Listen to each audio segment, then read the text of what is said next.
Today I will tell you about a little girl who was smuggled into a prison with prisoners. 2013. Young lawyer Ye Sung received her father's old case, but she also calls the prison warden father. When she went outside, the girl was gazing at a yellow balloon. Later, she visited two shamans, who, despite all their efforts, could not guess anything about Ye Sung's life. But Ye Sung herself knows a lot about them. For example, that the daughter of one of the shamans is called Bomson. All three came to the church, and the preacher recognized Ye Sung at first sight, as did the pianist. 5 men came to the courtroom. They, as former criminals, were uneasy to be here. The prison warden approached them to say hello. The old case began to be heard. The defendant Lee Young-gu was accused of kidnapping and murdering a little girl. The investigative committee has proven his guilt, but Ye Sung demands a review of all the evidence, claiming that the charges are based on fabricated reports. Now we return to 1997. Ye Sung was a 6-year-old girl, and Lee Young-gu was her mentally retarded father. He promised his daughter that he would buy her a Sailor Moon backpack tomorrow, but it was just taken away in front of them. Lee Young-gu reached for someone else's child, for which he was slapped in the face by his father.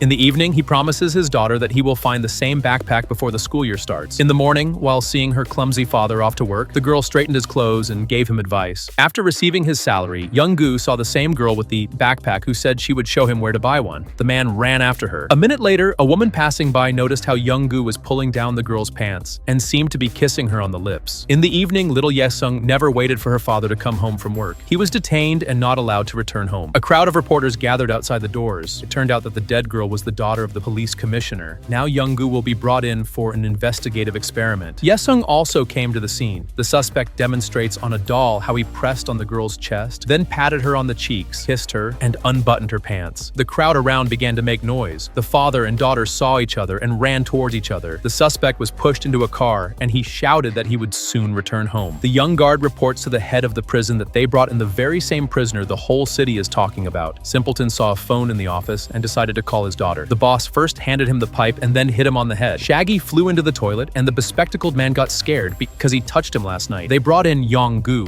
The shaman we knew, aka Sharper, was already sitting in the cell. The preacher was a gangster boss at the time, and Grandpa was serving time for fraud. Sharper suggested the new guy introduce himself, but he told too much about himself, and everyone was embarrassed. The boss ordered Pat Laddie to take the file and read what the new guy was imprisoned for. Upon hearing about the crime, he immediately slapped Young-gu, and then the whole cell gave him a dark time, beating him with their feet. They put a freak in with him, and it's good that he's facing the death penalty. Meanwhile, Yasen was placed in a shelter. Soccer balls are made on the prison grounds. The bespectacled guy put something in one of them. In the yard, the boss winked at the guard and threw him over the wall, but at his request, the ball was returned, only with contraband. Another boss decided to deal with the boss. Realizing that he was in danger, Young-gu defended his neighbor and got a sharpened knife in his side. Now the boss wants to take revenge on Young-gu for saving him, and he only wants his daughter. The prisoners were brought to a performance by a church choir. Yasin was among the little children. She was there for a reason. The long-haired guy was carrying her in a box on a cart through the prison corridors. Nervous, he turned the box over and almost got caught by the guards. The long-haired guy was sweating like hell, but he delivered the contraband to the cell. The girl climbed out of the box with buns and was very happy, asking where he had disappeared to. She had been waiting for him for so long. Young-gu started making a fuss, and Schuler got scared and decided to turn everyone in. A small guard ran up, and Schuler was about to tell everything, but the girl took his finger and looked into his eyes pitifully. Schuler gave in and simply asked the guard for bread. The prisoners are surprised how an idiot could have such a smart daughter. She was supposed to spend 2 hours with her father, but the pastor felt ill and she will have to leave earlier. Now the girl in the box needs to be returned to the Christians. But Pat Laddie didn't make it. The bus had already left, and the child was left in the cell. The Sharper is more nervous than the others. The bespectacled one suggests sending the girl back in 2 days when there will be a holiday and the choir will come again. Before going to bed, Yasin instructs his father to speak clearly and loudly to the judge. During the night check, the cellmates became alarmed. A small guard thought he heard a girl's voice, but it was supposedly Pat Laddie squeaking. The operation to take the girl out began. While Pat Laddie was distracting the guards, the boss brought her to the assembly hall. But the trouble is that instead of a Christian choir, Buddhist monks were brought to the prison. The plan was prepared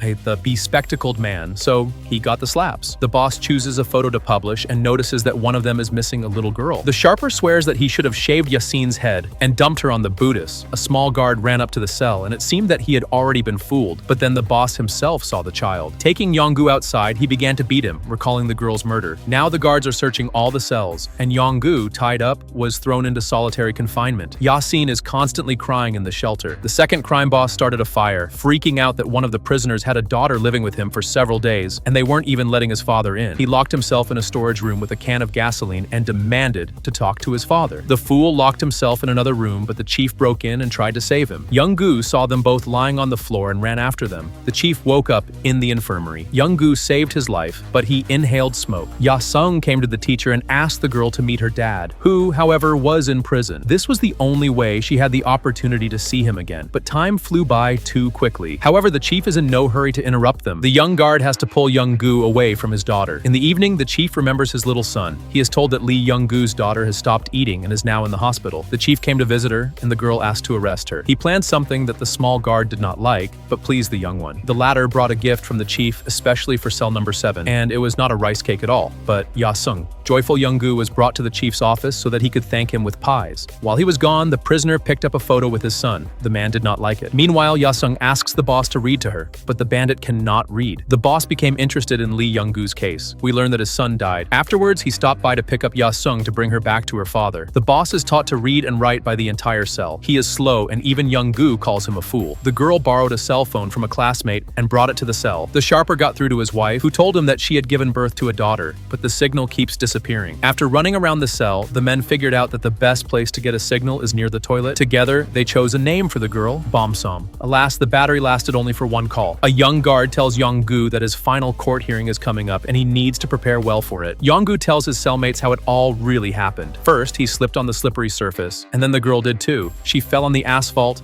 and hit her head. Together, they try to piece together an exact picture of how it all happened. The girl fell on the back of her head because her backpack pulled her back. It happened on February 27th. It was bath day in the zone, but the water was turned off because of a frozen pipe. It was very cold and there was ice everywhere in the market. But there was also a bruise on her forehead and a brick was lying nearby. When she fell, she could have caught the tent on which the brick was lying. So why did you take off her pants? They ask him. Young-gu replies that he did it to loosen the belt and not interfere with the blood circulation. Then, as he was taught at work, he did cardiac massage and artificial respiration. All this is cardiopulmonary assistance. 2013, former prisoners testify, but the prosecutor suggests not to take into account the testimony of a former gangster and a swindler. After some debate, his objection is rejected. The next witness is the warden, and at this point we return to 1997. The warden came to the commissioner with a request to review Lee Young-gu's case. In the cell, they continue to prepare him for the hearing and teach him how to answer questions correctly. Young-gu memorizes the text both during a run and on the toilet. His cellmates constantly ask him tricky questions. He says that the police beat him and blackmailed him with his daughter just to make him take the blame. A lawyer came to Lee Young-gu, and the father of the murdered girl is the head of Scary People, and he can harm him and his son. The boss shows the lawyer Young-gu's confession, which is written too abstrusely for a mentally retarded person, but he doesn't care. Later, he rides with him on the bus and asks him to pull himself together at the trial for the sake of his daughter. The hearing began. Lee Young-gu, according to the prosecution, kidnapped the police commissioner's daughter to get revenge on him for a fight in a store, and also molested her and killed her with a brick. The defendant remains silent. He recalls how the commissioner beat him right before the trial and ordered him to confess to everything. Otherwise, he would kill Ye-sung. The chief, Ye-sung, and her teacher enter the courtroom. The prosecutor asks again and again if Young-gu hit the girl with a brick, and finally, he says that he did. When he sees his daughter, he repeats this even louder. The chief yells at him and at the court that they shouldn't listen to the defendant because he is mentally retarded. Only the commissioner remains calm. Ye-sung accuses the lawyer of working against the client and that the entire case against her father was fabricated. He was threatened and beaten. The girl's fatal blow was the blow to the back of her head on the pavement, not the brick. But then Ye-sung was just a little girl and couldn't protect her father. The prosecutors demand the death penalty for Lee Young-gu in connection with his confession, and the judge approves it. Now Ye-sung lives with the police chief's family. She continues to visit her father and write him letters. Pa-han tries to read another postcard. An order has arrived regarding Lee Young-gu. The date is set, December 23rd. The chief asks the teacher to allow Ye-sung to go to prison with the choir again. He has something in mind. While Young-gu is making snowmen, his comrades are thinking about how to save him. The conspirators are constantly making something in the utility room. Ye-sung and the choir were brought to prison so that they could sing with the prisoner again. The girls went into the hall, took them by the hand, and led them out into the yard. There was already a hot air balloon there, and the cellmates were working on it. After kicking the children out, they put Young-gu and her daughter inside and untied the balloon, but they couldn't fly home. The rope got caught on the barbed wire, and the balloon hovered, but they spent some wonderful moments together, admiring the sunset. December 23rd arrived. The execution date coincided with Ye-sung's birthday. She receives gifts, and the main one among among them is a Sailor Moon backpack. Ye-sung thanks Young-gu for being her father. He thanks her for being his daughter. The warden tore up Young-gu's fake confession. The death row inmate himself says goodbye to his friends and thanks them for everything. Everyone wrote on his forum that they love him. Now Young-gu has to say goodbye to his daughter. She promises that next time she will bring him many A's in his report cards and wishes him a Merry Christmas. They are separated by bars. Father and daughter look at each other until the very end, until Young-gu is dragged around the corner. There, his legs give way. The girl seems to sense something is wrong